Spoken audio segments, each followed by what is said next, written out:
अस्सलामुअलैकुम नाज़रीन, मैं आज आपको योगर्ट यानी दही के बारे में कुछ बताना चाहता हूँ। उसके फ़वाइद के बारे में। दूध बेसिक प्रोडक्ट है।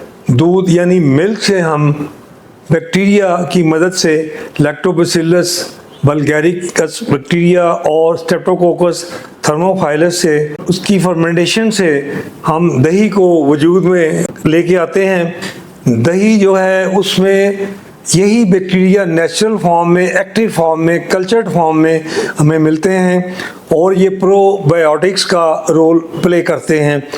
और इसी फर्मेंटेशन के बाद दही में जैसे कि कार्बोहाइड्रेट है नंबर 1 पे, बहुत ही नॉमिनल क्वांटिटी में है जो कि शुगर को भी डिस्टर्ब नहीं करते, शुगर के मरीज़ों के लिए भी बहुत आला है। ये लैक्टोज जो है गैलेक्टोज ग्लूकोज से फर्मेंट से मेटाबोलाइज्म हो गए इसकी ये लैक्टिक एसिड में तब्दील हो जाता है। अब दही में प्रोबायोटिक्स यानी लाइव बैक्टीरिया जो कि जिस्म के लिए हेल्दी हैं और ये हेल्दी बैक्टीरिया हैं, ये नुकसान देने वाले जरासीम नहीं है। एक ये, और दूसरा हमें इससे जिंक इसमें मौजूद है, इसमें कैल्शियम मौजूद है, फास्फोरस मौजूद है, इसमें मैग्नीशियम मौजूद है, सेलेनियम है और फास्फोरस और कैल्शियम की बहुत ज़्यादा क्वांटिटी दही में मौजूद है। योगर्ट में हम जो घर में आम दही मिलता है, अगर इसको मलमल के कपड़े में डाल के लटका दें तो ये भी योगर्ट में तब्दील हो जाता है। अब इस दही में लैक्टिक एसिड भी है और इसके अलावा प्रोबायोटिक्स हैं और बहुत अहम मिनरल्स और विटामिन्स हैं। Vitamin A, vitamin D, vitamin के दही खाने के बाद बनेगा। इसी तरह विटामिन B2, B5 और विटामिन B12 और इनकी फर्मेंटेशन से विटामिन B कॉम्प्लेक्स से फॉलिक एसिड भी हमें मिलता है। तो ये 3 चीज़ें मैं बताने लगा हूँ, 3 निज़ाम जो हैं। बाकी निज़ाम भी मैंने अलग वीडियोस में बताए हैं और दही के बारे में वैसे भी बताया वीडियो में, वो आप देख सकते हैं मेरी दूसरी वीडियोस। लेकिन 3 निज़ाम जो हैं, एक हमारी जो स्किन आपको बाहर नज़र आ रही है, सर के बाल और सारा जिस्म, ये स्किन जो है हमारी, और अज़ाए जो है मखसूसा मर्दाना और जो हैं ख़वातीन के, उनके ऊपर भी स्किन है और वही एपिथेलियल टिश्यू है, उसके ऊपर इनका बहुत ही, ये दही जो है इसका बेशुमार बीमारियों में दही एक या योगर्ट एक कुदरती इलाज है। अब सबसे पहले निज़ाम इंहज़ाम में ये जब हम दही लेते हैं तो लैक्टिक एसिड और जिंक और प्रोबायोटिक्स मिलके हमारे लेयर बना देते हैं स्टोमक के अंदर। अगर डायरिया हो, अल्सर हो, एच पेलोरी की वजह से या किसी और वजह से, आंतरियों में, स्मॉल इंटेस्टाइन में, लार्ज इंटेस्टाइन में अगर कोई अल्सर है तो उसको ये हील अप कर देंगे। जिंक अपना फंक्शन करता है।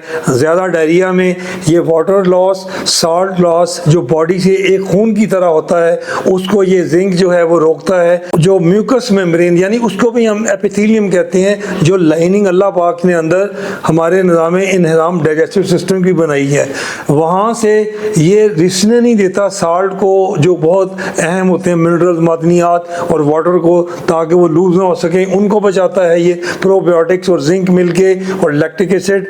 और नंबर 2, ये जो हमारी बाहर की स्किन है, बाहर की जो बॉडी है, इसमें सेलेनियम, जिंक, लैक्टिक एसिड मिलके, दूसरे विटामिन्स मिलके ये हमारे हेयर्स को बहुत मजबूत करते हैं।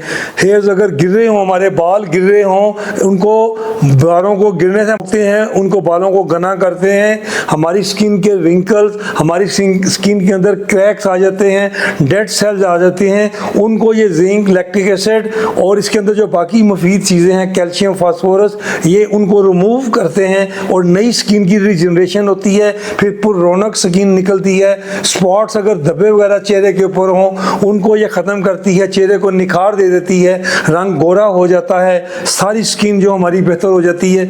और अज़ाए मखसूसा मर्दाना और जनाना के ऊपर अगर कोई फंगस या बैक्टीरिया ग्रो कर रहा हो तो ये जो प्रोबायोटिक्स बैक्टीरिया हैं जो दही के अंदर हैं, और जिंक और सेलेनियम और दूसरे लैक्टिक एसिड, वो उनको किल कर देते हैं। वहाँ पे भी मुकोजा है, वो भी, उसे भी एपिथेलियम की एक फॉर्म कहते हैं, तो वो टिश्यू को भी रीजनरेट करता है और उसको हील अप करता है।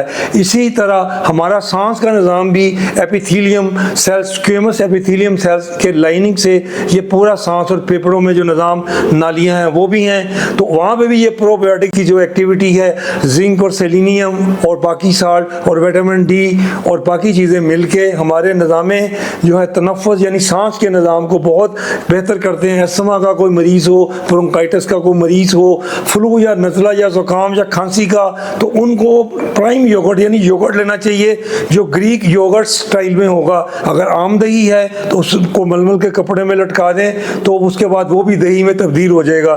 तो मैंने इतने अहम फ़वाइद आपको दही के बताए हैं, आप तजर्बा करें और अपने ऊपर इस्तेमाल करें, इंशाअल्लाह आप सेहत पाएंगे। मैं आपसे इजाज़त चाहता हूँ। खुदा हाफ़िज़।